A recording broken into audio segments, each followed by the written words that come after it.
Good afternoon and welcome to the 20th Faculty Focus. Today we're talking about beyond the entry-level market, tips for lateral market and obtaining a visiting professorship. You can find all of our previous faculty focuses on the AALS YouTube channel. I would also like to remind you, if you haven't signed up yet, to please consider signing up and attending the annual meeting. It's going to be in sunny San Diego in January 3rd through the 7th, and it's going to be excellent. So I hope to see many of you there. Today, we have three wonderful panelists who will be joining us and sharing their experiences in the lateral and visiting markets. And Mark will introduce them. And I have the pleasure of introducing Mark, who is president-elect of AALS. Take it away, Mark. Hi. Hello, everybody. Mark Alexander here. I'm the dean at Villanova University, Charles Widger School of Law.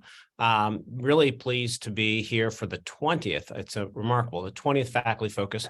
We started actually doing these during the pandemic, and we thought it'd be a nice way for us to gather in a way which, of course, we were not able to do in person. And the experience was really terrific. And so it given us the thought that we should continue doing this, find ways to talk. And really, it's a chance for a conversation, a little bit of presentation, and then conversation about different topics. We've run through so many of them, 20. I guess this is number 20. And each time we try to gather a few colleagues who will kick off with 5 to 7 minutes of their own impressions, and then we open up to Q&A. So there's a Q&A function that you can use that I will be monitoring, as well as the AALS, trusty AALS staff will be monitoring that. And so I will try to moderate the questions as they come in. So feel free to pop them in there whenever they come to you, so I can address as many questions as possible in the time that we have. We have three terrific colleagues today. In alphabetical order, we have Christopher Odenay, who is at the University of Iowa. We have Shuyu Wee, who is at Boston College. And we have Shakira Sanders, who is at the University of Idaho, but visiting this year at Penn State Dickinson.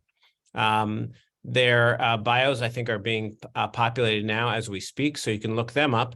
So in the interest of time, I will just not do those intros, let you look them up. But I'll turn it over to Chris for the first comments. Sure. So thank you very much for having me. I'm glad to be here. So I thought I would start to say a few things about why you might want to visit somewhere and why you might want to lateral somewhere. I probably will have more to say about the first and the second. I think for visiting, and I've only visited one place, and it's here at Iowa, but I was at Southern University in Baton Rouge at the time. It's really nice to be a part of another community for a while, especially if you've been at the same place for a while. And I had only been at Southern for, at that point, 4 years. But even if you love your colleagues, which I very much did, it's nice to be a part of another community, to share your work with them, to have them share their work with you. And not just in a law school context, but to be in another place altogether. So I was not in Baton Rouge, Louisiana. I was in Iowa City, very different places, kind of mid-sized city in the South, small college town in the Midwest. So I think just the change of scenery, being in a new community is really nice. There's lots of intangible and tangible reasons to enjoy that. The second thing is that and these two, it's kind of a second and third, and they go together because they feed into each other.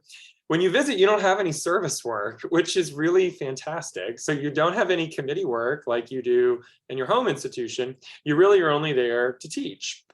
So that's kind of nice. If if you love service work, then maybe you pine away for it while you're away from it. But even for those folks who are really good at it and enjoy it, it's nice to have a little break. The thing that it allows you to do is really work on your scholarship, because you don't have that distraction, something that can take up a bunch of time. So I found it to be a really nice, quiet, in a sense, time to really work on a long-term project. I was working on a book. I needed to really finish those last chapters. And this was great for that, because I didn't have any other obligations aside from teaching.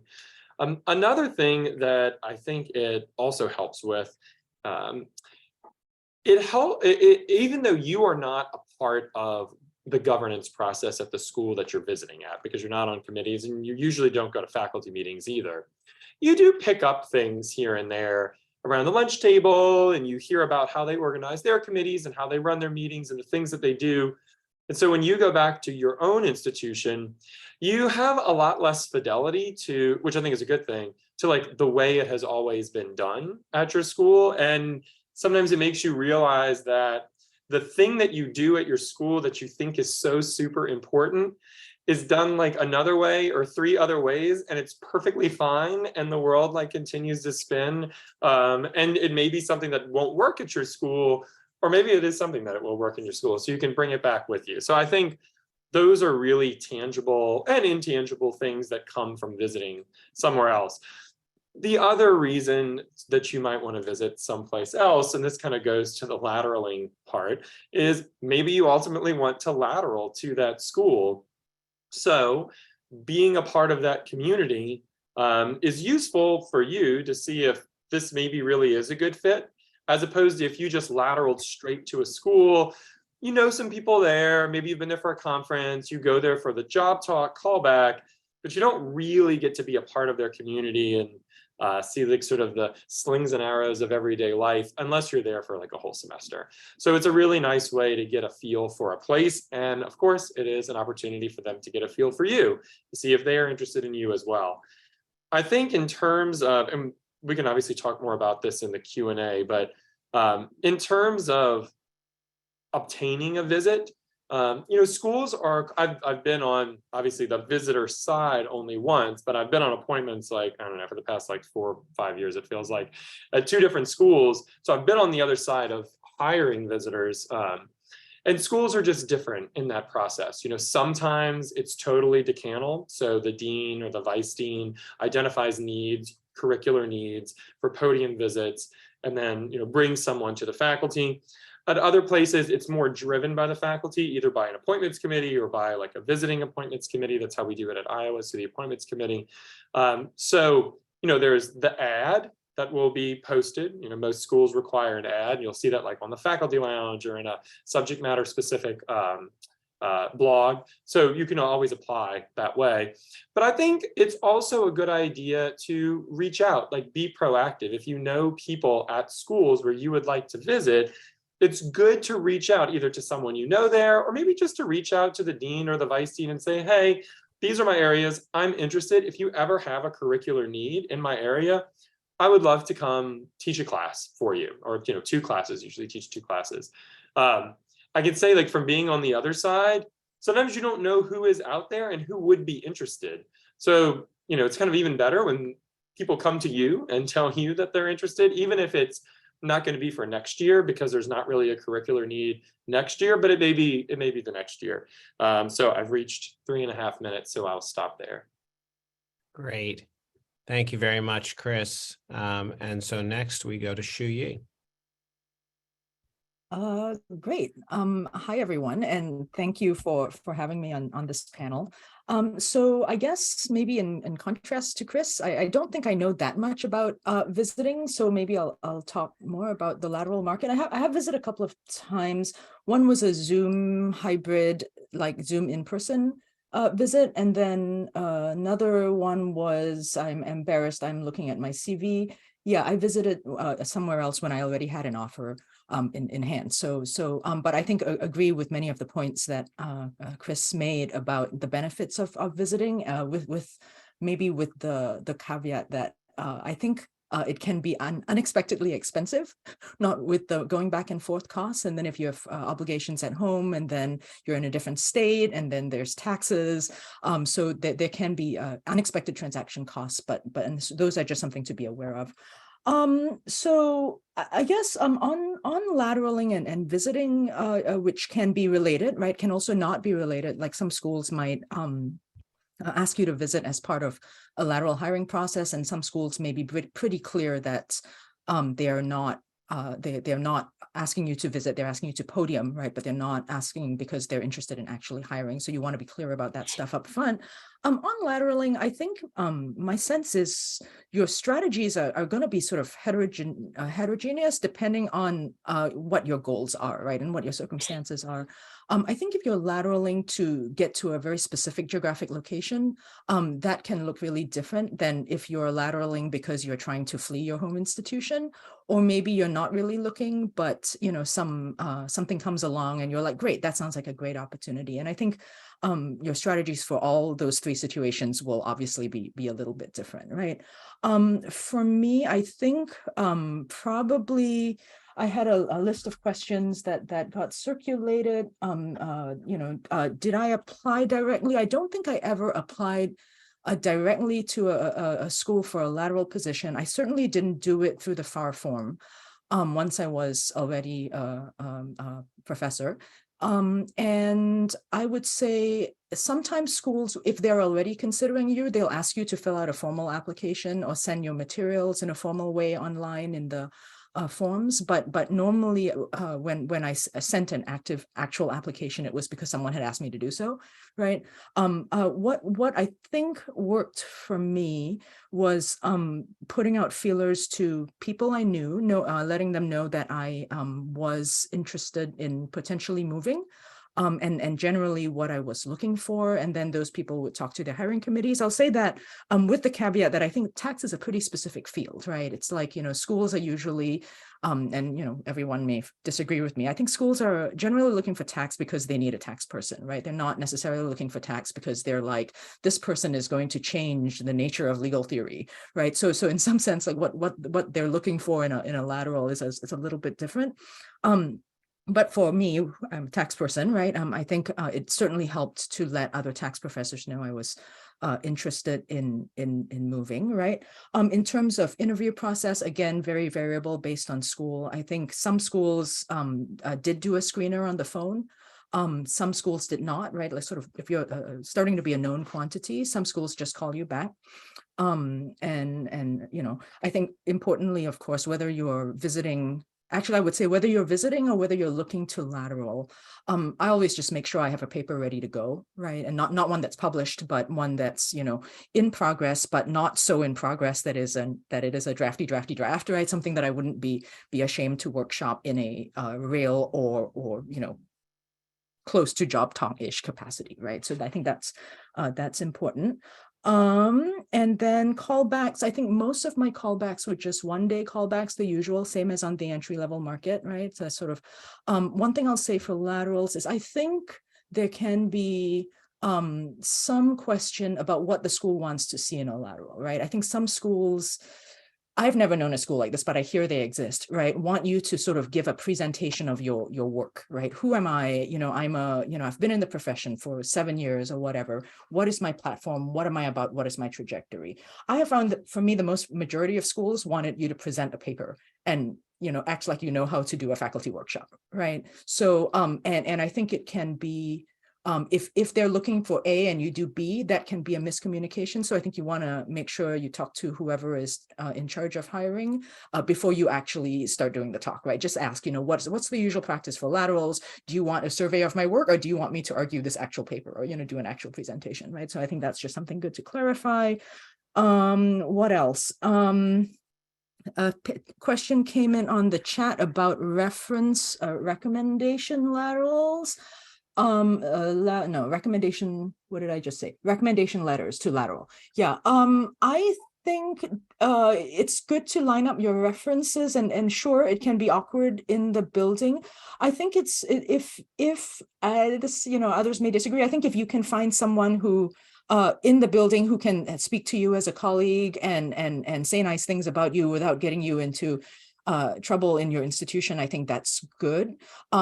I like to have good enough relationships, and I realize this is not always possible, right? But with my dean and others in the building, so that it's not a surprise to them when it happens, right? So this latest move, I'm making a move in January.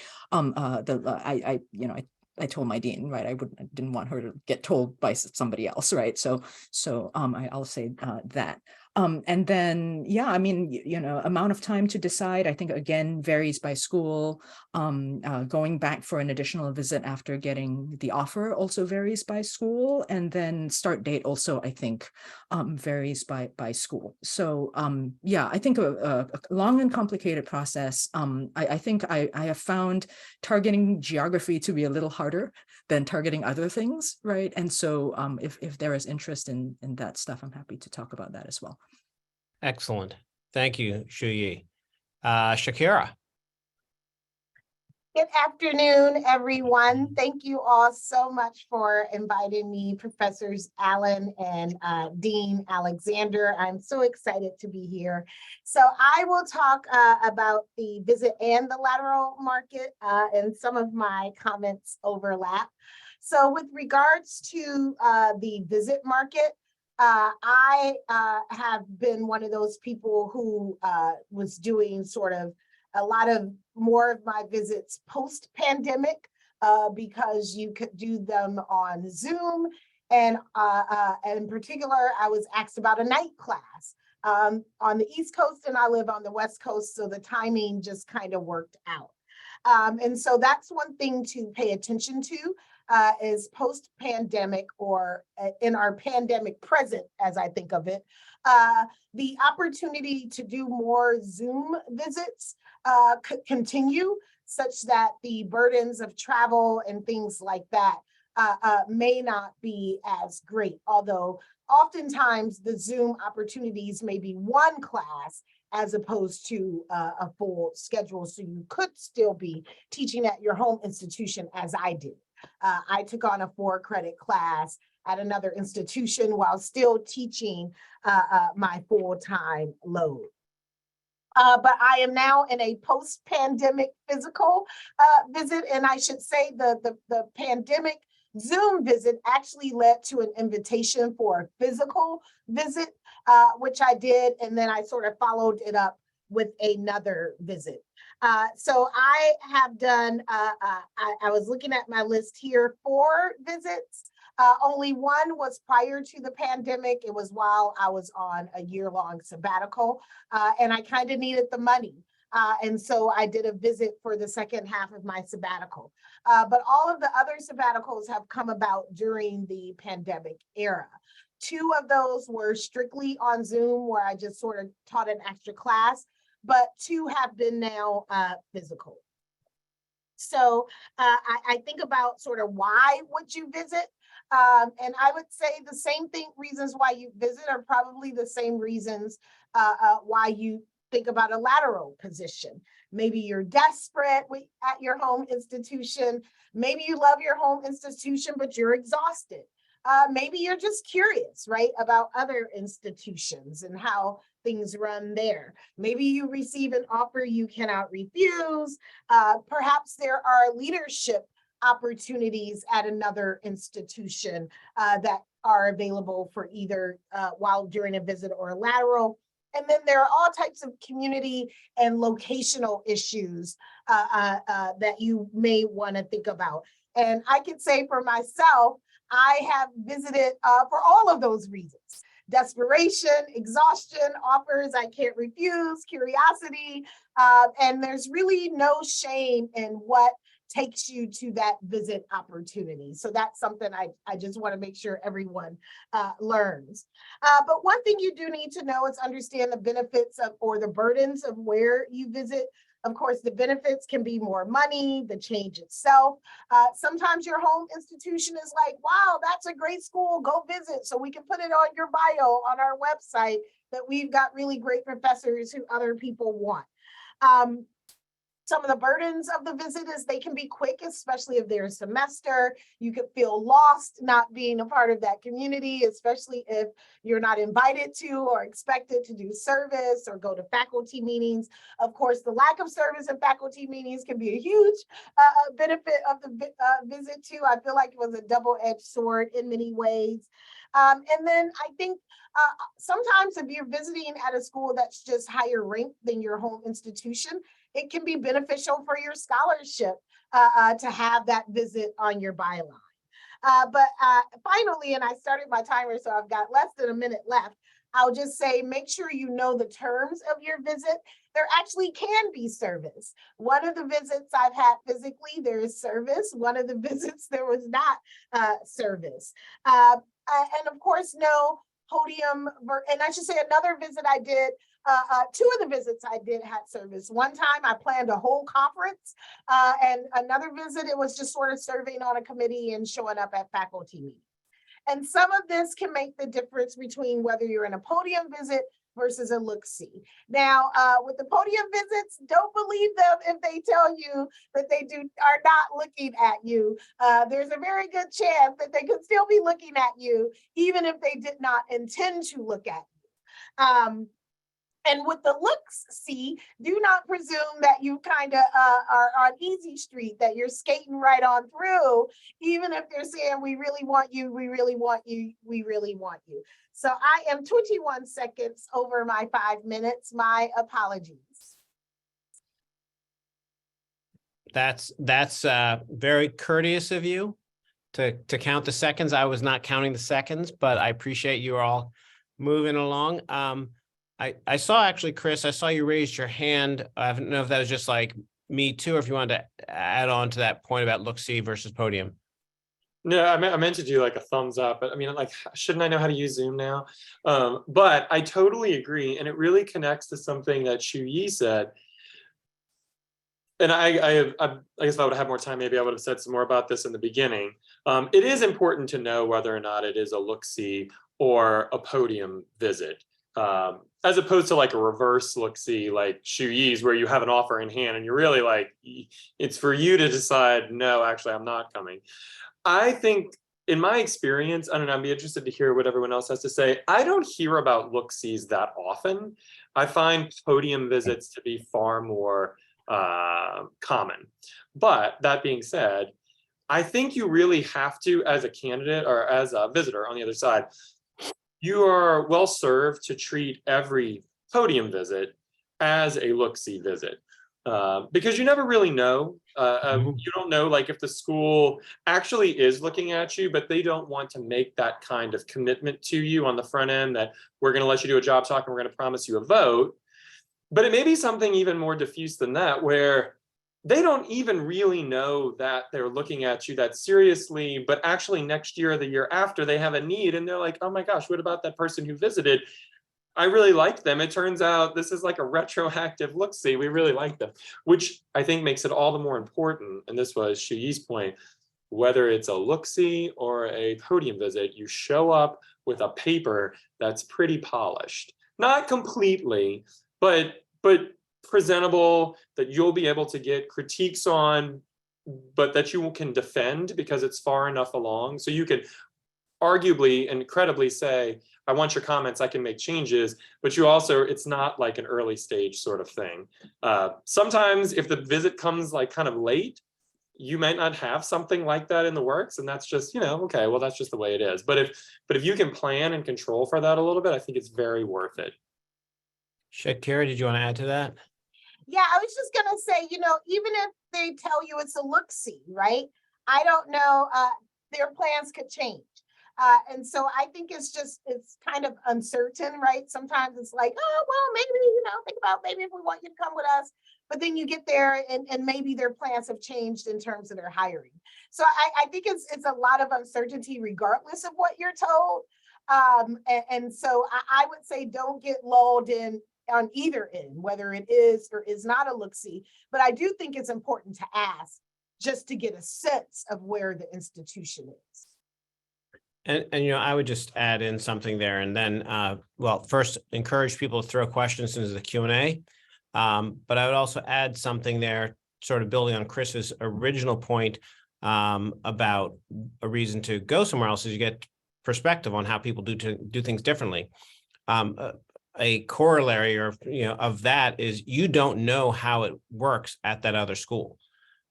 So you have no idea if they, take votes on people who are there. You don't even know this vote is happening, and that vote is good for a year or 2 years, or if there's a faculty dynamic which says that, you can do a podium visit, but everyone knows it's a look-see and you're the only one who doesn't, or vice versa.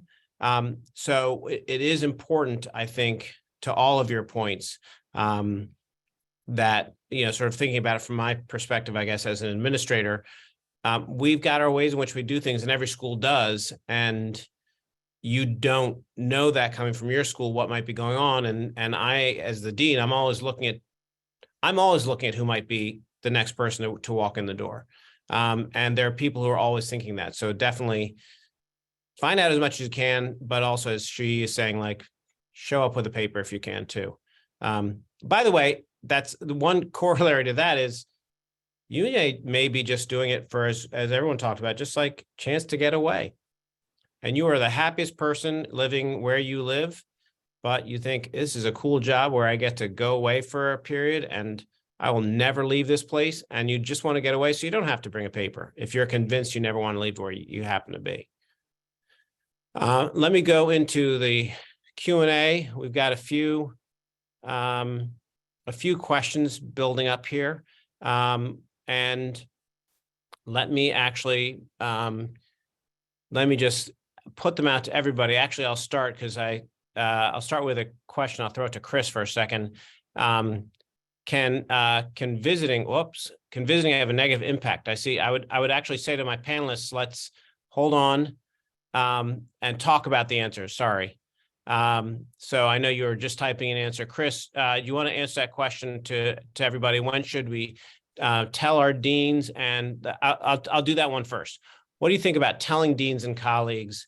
When do you tell folks? And I think that also goes to the question of references too. So Chris, I'll start you with that, but then we'll pass it around the horn. Mark and Alina, I know you're both deans, and having deans, I'm sure you have kind of views on this, so I don't want to speak out of school. I mean, I think this totally depends, right? It depends on your school. It depends on your relationship with your dean, relationship with your colleagues. I mean, I think that at the very least, once you have the offer, before you communicate a yes to the school, you should absolutely tell your dean and your colleagues, I would say, just so they don't hear from someone else. That's kind of a horrible thing to hear from someone else, that one of your colleagues is leaving.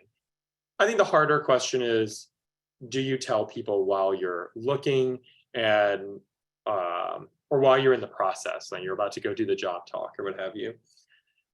I don't know that I have a good answer for that. On the one hand, like if I think as a lateral candidate, you really cannot, for good or for bad, you cannot trust that any school will keep confidential the fact that you are being considered by them, whether that's like you're just doing a screening interview or you're actually at like some sort of callback stage. You may just want to kind of like take your chances and maybe not say anything because you think that's just best for you. You don't want to create a weird situation at home. Or you may say like, no, I don't want them to hear any other way, particularly like colleagues who are your close friends on the faculty that would be like hurt. And sometimes they can help you. Sometimes if you have a colleague who is on your faculty, who knows people at the school that's considering you, and you are confident that, they want to help you, and they might be able to make a phone call for you and say, we really love this person. They're fantastic. I don't want to lose them, but I feel like if they want to go, I want to tell you how great they are. So I think it's hard to give us an answer to this question that will apply broadly. Right. Shuyi or Shakira, do you want to add anything onto that? Sure. And again, I think like other people have said, I think the answer is really variable, right? As I take it, the question is, when should you tell? And then I think there was another question related, sort of, can visits be detrimental to you, right? I have fortunately never been in a position where I felt like telling my institution would be bad. I would say before tenure, I maybe waited until I had the offer. Right, which again, I think some would disagree with, right? Once I had tenure, I never felt like I was in a position where my dean was going to be really mean to me if they knew I was looking somewhere else, right? And that's, my good fortune, right? Like, I feel like, I've had good relationships with my deans. This last round in particular, right, I knew I was going to go to do law school to give a job talk, right? And, our interim dean is a very good friend, and and things, right? We are such a small community, word gets around, right? And so, I went to her office and I said, I am giving this job talk, and I just want you to know it might come to nothing, but I am telling you right now, right? And I think that for me, that was the right thing to do.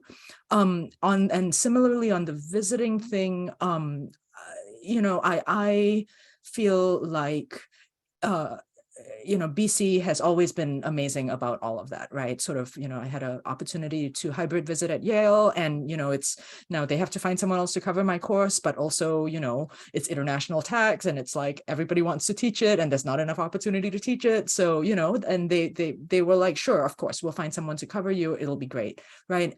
It might be that your school is not so supportive. I kind of want to say that if that's the case, you want to know, but maybe that's information that you don't want to know, right? If your school is not going to be supportive of that, but I think it yeah, I think it's a variable. The answer is variable. Great. Yes, Shakira. I'll just say quickly in terms of when and how, always check your institution's rules, whether that's a faculty staff handbook or something like that. There may be dates and deadlines in there that you may not know about. And it should also provide you information about whether you can request sort of the time off with pay, or with your own, keeping your own benefits at your home institution. Maybe the visiting school pays your home institution. They can continue to pay you. Maybe you don't want your home institution to know you're making a lot more money than you were making there, or a lot less money than you're making to do the visit. So there may be reasons to choose different options that are available to you under your home institution's rules. I know in the pre-pandemic days, there was some type of unofficial deadline of around March 1st to sort of inform people that you were doing a visit. Again, a lot of that could be sort of institutional to your school. I would always go to whatever rules exist there. And then to the issue of whether a visit can be detrimental, I think that can work both ways. I have had it where people have mentioned visits like, oh, it's great that you visited at all these schools. They're higher ranked than your schools. I've also been in situations where it's like, oh, well, you've done a lot of visits in a way that did not seem as positive. And so it all depends on how you decide to spin it. But I'd be prepared to talk about why it was positive to your institution. And I'd be prepared for people to question you about it as either a positive or a negative. Absolutely. And the timing question also, there was that previous rule, and we don't have this rule, but the March 1st rule. But I think just that just reminds me, there are a lot of folks who talk with each other. And so I think you need to just think about relationships. And, if you were to come to me as your dean in April, May, and tell me you're going to go somewhere else in the next semester, I would be unhappy with you. Because it's just really makes things hard for me. And it's just tricky. There's no absolute rule, but I think you want to think about that. And also, frankly, we as deans and I guess academic deans, et cetera, think about how we keep relationships with other schools too. So there's a lot to consider. And part of that's, I think, what everyone's saying, it depends on circumstances and what folks are like. I want to go back to another question in the Q&A. We've got just a bunch of them in here, but also I think Shakira, you were, there's a couple questions about when you do it, lateral, tenured, early career, mid-career. Someone asks, does that imply age discrimination concerns? What somebody also says, another person asks, is it typical pre-tenure, post-tenure? So let's go into those questions. A couple of different people asked that. I'll start with you, Shakir, what you think. So, some of it I think is how you sort of got your place to this visit, right? There's the AALS listserv for visitors. There are postings on Faculty Lounge, right? And AALS emails about visits. There's always, I call the inside scoop. And then you could just be cold sending your applications out to different schools, regardless of whether they have a posting. And I think my approach, I've kind of sought out visits all different ways. And so on the issue of I'm trying to go back to the specific question. The specific question is just about when in your career, and I think Yes. part of it to me is rules, for lack of a better term, norms, standards, and what's good for you in your career. Yeah, so if someone's coming to me saying, especially if it's a dean of faculty or a dean saying, I want to hire you as a visit, and it's a place I want to go, I think that would be great, regardless of your pre or post tenure. And some of the common sayings or rules are that pre-tenure visits are not exactly welcome, but if it's a visit at a higher ranked school, then it could be beneficial to you in terms of bolstering your tenure and promotion application. Now, that could be part of the local rules of your school. If there aren't a lot of pre-tenure visiting or even post-tenure people visiting, then you may expect your school to sort of feel a certain way or be in their feelings about it, if you will. But if you're at an institution where people are commonly visiting, then not visiting could cut against you. So if I've got an invitation for a visit or an opportunity for a visit that comes at an inside scoop, I would probably take that regardless of what level I'm at. If it's the AALS listserv or postings, the listserv, some people say you want to be careful about because it kind of puts you out there as possibly wanting to leave your institution. And it could be that people at your institution see your materials. The postings, if they tell me entry level, then I'm probably not going to apply for it if I'm a full professor. And so it could be that as well. And then for me, really, I don't know if I really thought a visit, it was just something I was going to try to do. I did not get any visits when I was pre-tenure. I certainly applied for visits when I was pre-tenure, but I continued to apply for them once I made tenure. And I saw it was really more about the arc of my scholarship in terms of when the invitations to visit picked up.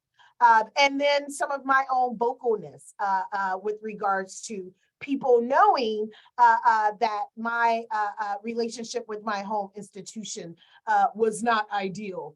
And we'll just leave it at that. Right. Okay. Shuyi, you want to add anything to that? You don't have to. What was the question again? Sorry. You know what? I'll move. We've got so many Okay. questions. I'll move on. I'll move on to another one actually. And I'll start with Chris, but I'll turn it to you afterwards. Shuyi, we've got a bunch of questions which I think sort of fit together. I'll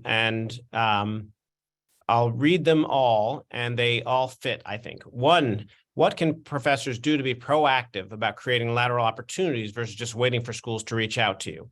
Another, can you discuss how to look for podium visits in particular places rather than responding to ads? And I think that's it. Reach out to faculty members. If you know no one, reach out to associate deans.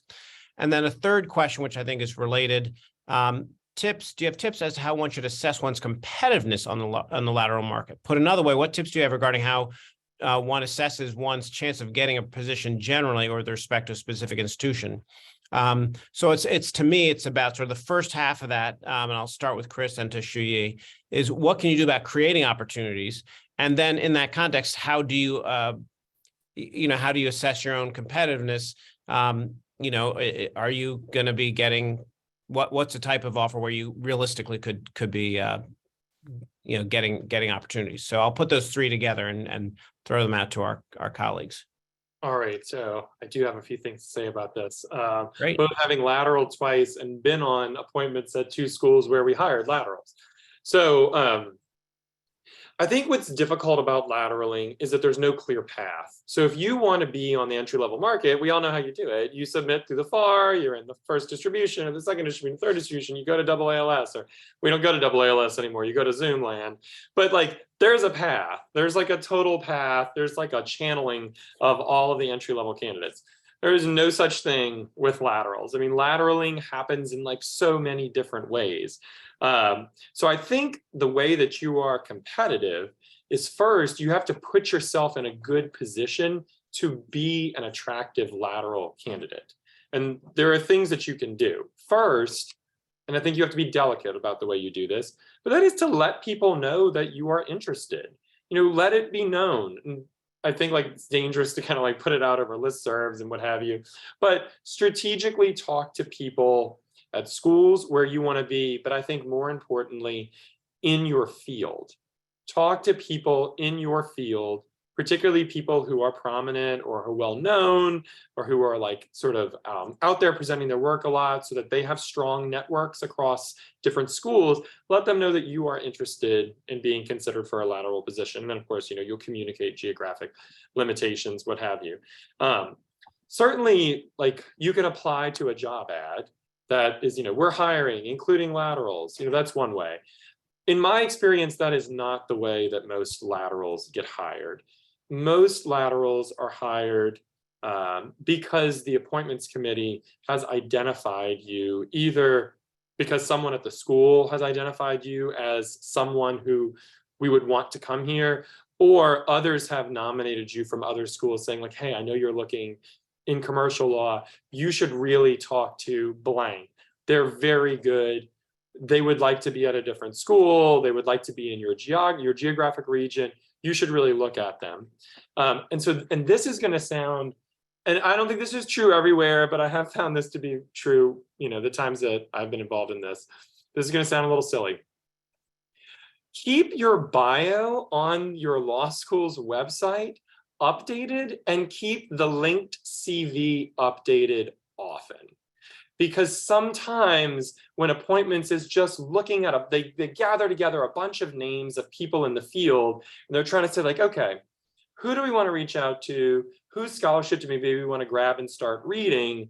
That's often the first place they're going to go. Like, where can we get some information without reaching out to the candidate, or if someone hasn't sent us the material, we're going to go look at their public facing persona, which is their website, you know, their profile on their law school's website. And we're going to look at their CV. So if it's not updated, you know, or it looks like there are these holes or nothing has been published in a while, but actually you have, if you just haven't updated your CV on your law school's website, be mindful about doing that, because sometimes that's the first place that people go. And when there's lots and lots of names, they're using this as a way to call some candidates to see who they want to look at more deeply. Again, I think this, you know, this is a generalization. Not every school may do it this way, but I suspect many do. Another way to increase your competitiveness is, and I will say it's fortuitous that I'm on this panel with Shuyi Yu, because she's not going to remember this, but she gave me this advice years ago when I was a baby law professor and she was at Tulane. And I said, you know, like, if I'm ever interested in lateraling, like, what do you think is like, what are the things I should do? It's funny that we're on this panel. She's like, what did you say? What did I say? But it was such good advice. When you are at conferences, and it's particularly when people come to your school to workshop, read their papers and be invested in their work and give them meaningful feedback, because they will remember that. And you never know where that person will be. You never know, like, they might be eventually at a school that you want to go to, or on an appointments committee, and they remembered that when they were at that conference with you, like, you gave them such good comments and you were really interested in their work. So it's kind of like putting the work in with people so that you're invested in what they're doing, and so they remember you, but you just never know, like, the situation that they will be in. It was good advice. I mean, we should all be invested in each other's work, but I think like that was particularly helpful. So you've called her name. Maybe she should now provide her own thoughts on this. Should I pass it over to you for a second, Shuyi? I actually remember this conversation, amazingly enough, sitting at, we were in Baton Rouge, right? A long time ago. Yeah. Yeah. So, oh dear, what was the question again? This is about how, you know, sort of how do you get to create opportunities, Oh, yeah. measuring your own worth in the Yeah. market, et cetera? So I would say on sort of self-assessing, I would do it with caution because again, and I feel like I keep saying this, so apologies if this is repetitive. I just think it really varies from school to school and from year to year, right? So I'll have a year where nobody calls me, and then like my dream school calls me, right? And you know, but I can have my dream school A call me, and dream school B doesn't even look at me, right? So you'd like to think the market is rational, and it's not. Right. It's sort of who you know a little bit. It's who's looking. It's who's paying attention to you. Right. So I guess I wouldn't, if you are sort of in the ballpark, by which I mean, if you are a productive scholar, right, serious about your work, not just churning out papers, but churning out good papers, you know, talking to people in the field, a good colleague, serious about ideas, right? I mean, I think, you know, you'll know, right, if you're in the, you know, if you're viable for a lateral move, right? A piece of good advice I got at some point was, you know, you can't time it by year, but within a 5-year period, if you know what you're looking for, you might be able to make it happen. You have a good chance. Right. So for example, if I want to be in the Northeast, right, I can't make it happen this year and I can't point to the city, but in a 5-year period, I can get close, right? Because that's just how hiring cycles work. So I tend to think that is how I it's worked out for me. One thing I will say is I want to slightly rehabilitate what I said earlier, which is that as a tax person, I just, you know, let tax colleagues know, and this recent move, I was literally just sitting there. I didn't let anybody know, right? Other schools just reached out. But I do think if you are looking to actively make a move, it doesn't hurt to let hiring committees know you're looking, right? And the reason I say that is because I think there's a lot of schools, right? Even a lot of very, very good schools who are, you know, in different times of the year, in different years, you know, maybe they look on the entry level market and they spend all this time on the entry level market, and then they get 0 people on the entry level market. And all of a sudden, you know, in year 1, you sent your CV in, and year 2, suddenly you look really good because the committee is now tired because they had a terrible experience looking at entry levels in year 1, right? And then suddenly they're looking at you in year 2. Right. And also, you know, if you're in a crowded field like, you know, con law, criminal law, right, there's a lot of people in the field, right? I think committees don't just want to hire good people, but they also want to hire good people that will not exhaust the faculty in a long drawn out search. So if you are a good person with a good fit and a serious interest, and you make the interest like not in an obnoxious kind of way, I think that can be good, just to let them know, hey, this is where you might not be wasting your time if you look at me. And let me just follow up, because there's another question in this group that actually is on the same topic. And I'll just stay with you for a second, Shuya, because you're talking about this.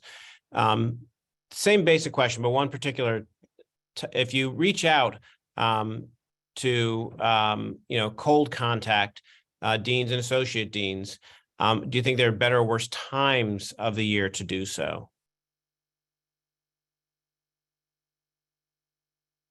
I've never been a dean or an associate dean, so I mean, I would say probably about when they're beginning to plan the academic calendar for the next year, which I'm guessing is like January-ish. Earlier than that, but it's happening then too. But I'll step in a second, but Shakira had her hand up. I think whenever you find out someone is on sabbatical, that is probably, or taking a sabbatical is probably a good time to contact that institution. I think that's a great point. If you hear of somebody who will not be there, and that actually relates to someone's question about you know, if you are going to be going away for a year, what do you, should you, must you do to help fill the hole? Nothing, says Shakira. Thanks a lot, faculty member. What? Leaving the administration in a bind? I think, but actually, no, it's not your obligation. I think that is why nothing is in many ways the right answer. I think also goes back to the question of the relationships. You know, you always want to think about, you know, there's, you know, God willing, we all have a long span of time that we get to be professors. And so think about how you help people. I think that's sort of Shu Yi's point too, and sort of the story that Chris was saying. You know, we make these contacts, and I think it's just very important that we think about how we can continue to work together. And that often makes it. And so that means, yes, if you have a colleague who you hear at another school is taking a sabbatical, you could reach out. From the administration perspective, though, I will tell you, we always are taking names. It's not always on your timetable, but we are always taking names. But certainly the planning starts late fall, the big picture planning for us to plan the next year. And then you're right, Chris, in January, we start to get more nuts and bolts about it. Let's see. I guess that one person does say, how can you find out when faculty are going on sabbatical? So I don't know if anyone has a, everyone is shrugging their shoulders. It's a shrug emoji, right? Go ahead. Well, sometimes you do hear word of mouth very early when people take sabbaticals. And so, or when people leave an institution, sometimes there's an announcement or you just kind of hear word of mouth. Twitter, I think, is probably where I hear most about where people are lateraling or taking sabbaticals. People often post on Twitter, so they kind of out themselves. Mm-hmm. Right. Let me get to a couple of, just so many questions keep popping. This is really terrific.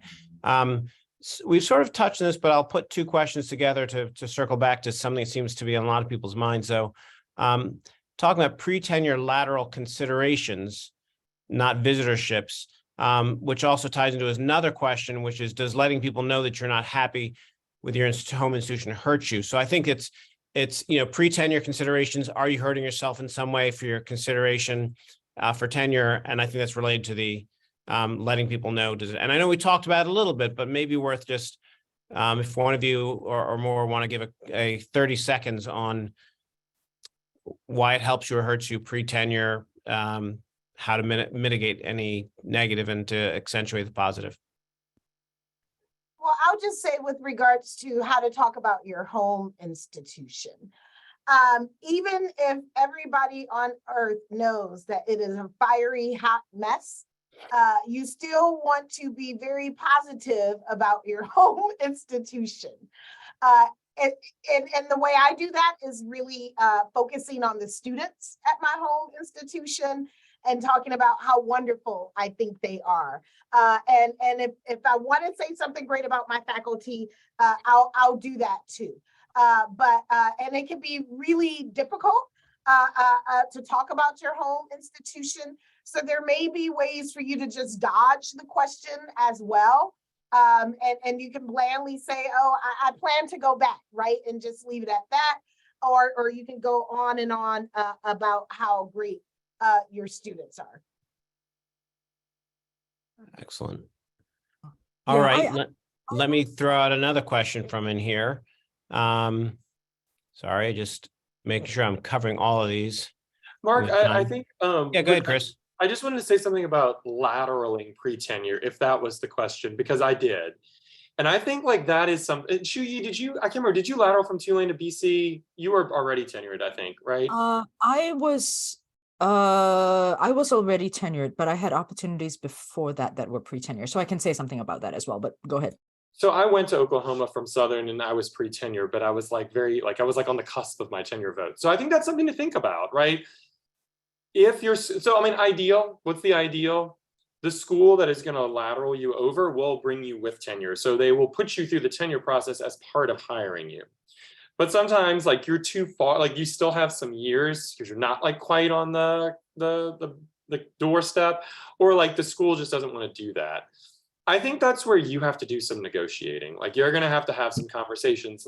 Okay, so I'm guessing that you already read all my stuff and you're not bringing me here with like an uncertainty in your mind about whether or not you're going to grant me tenure, but you probably didn't, or you didn't necessarily get tenure letters and do everything that you normally do. So, things could go sideways for me. I think that's a hard decision, you know, and also how long do you have to wait?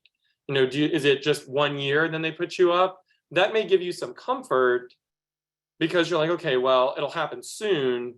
It may also not give you some comfort because what if you get, you know, let's just say a semester of poor evaluations in a class? You don't want like your only set of evaluations at the school where you're going up for tenure to not be great. So I think that's really tricky. That's really tricky about lateraling pre-tenure and not coming in with tenure. And I think you just have to be very careful. You have to ask a Yeah. lot of questions and know something about the culture. Good point. And the counterpoint to that is I think, and I want to say, and I think I was right about this, although it's been a while. I think I got tenure at Tulane a year early because I got a lateral offer with tenure. I think, you know, I had gotten an offer from somewhere else and they were like, we'll tenure you before you get here. And then Tulane turned down and gave me tenure. So it can work in the other direction. Again, I think really, really variable, right? I think when I went to BC, I had just made full professor at Tulane.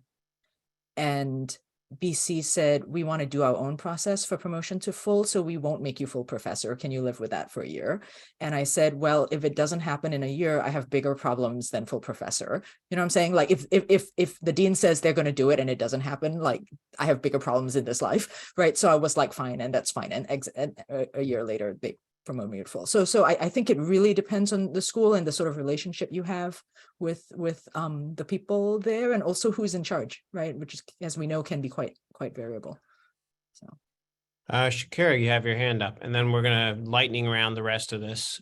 So I just want to quickly say, even when you're approaching a visit situation, do not be surprised if they come to you and say, hey, we love you. We want to put you through our TMP. We don't want this to be a visit.